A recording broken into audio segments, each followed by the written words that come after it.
Tiniyak ng Department of Justice at Department of Public Works and Highways na tuloy-tuloy ang pag-usad ng mga reklamo laban sa mga personalidad at kontratistang sangkot sa umano'y anomalya sa flood control projects. Gayunman, iginiit ng DOJ na hindi maaaring madaliin ang proseso upang matiyak na matibay ang bawat kasong isasampa sa korte. Yan ang umaarangkadang balita ni Mari Ocampo.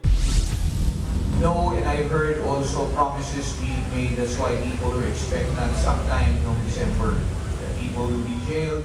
Sa gitna ng matinding pananabik ng publiko na may mapanagot at makulong sa anomalya ng flood control, nilinaw ng Department of Justice na hindi maaaring isakripisyo ang proseso kapalit ng pagmamadali. Ayon kay Prosecutor General Richard Fadolyon ng National Prosecution Service, bagamat may mga pangakong may maghihimas ng rehas bago matapos ang taon, kailangang dumaan pa rin ang lahat sa tamang investigasyon. Madali po magsampa ng kaso.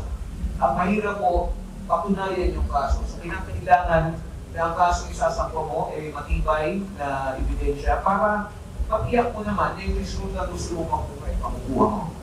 Dagdag pa niya ang mga kasong naisampa na sa Sandigan Bayan laban kina dating Congressman Zaldico at dating Senador Bong Revilla ay bunga ng masusing investigasyon ng DOJ kaugnay ng mga ghost projects sa unang distrito ng Bulacan. May 3 pa umanong kahalintulad na kaso at inaasahan ang pagsasampa ng reklamo laban sa mga opisyal ng DPWH sa naturang distrito. Mayroon ding 6 na kasong isinasailalim pa sa preliminary investigation laban sa iba pang kontratista, habang may mga kaso pang sisimulan laban kina Revilla at Senator Jinggoy Estrada. Siguro before the end of, by the middle of February, there will be results already. There will be either filings, either before the regional trial court or the Sandigan Bayan. And then we have 2 other cases for plunder.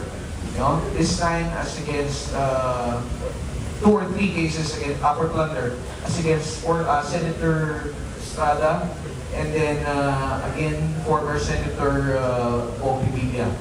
Sa panig naman ng pamahalaan, iginiit ni DPWH Secretary Vince Dizon na hindi maaring magpatuloy ang business as usual kung walang mananagot sa naganap na umano'y pagnanakaw sa pondo ng bayan.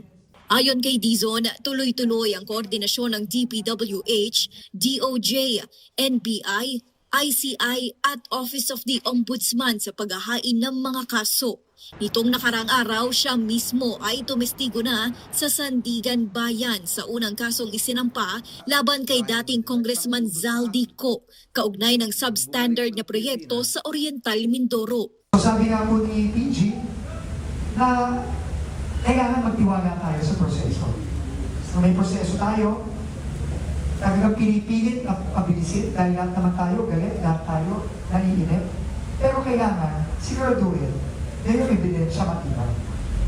Para pagkatapos na yung trial, yung kaso, makakasiguro tayo makukonvict yung mga dapat managot. Ako, si Mari Ocampo ng PRTV News, nagsaserbisyo para sa Pilipino.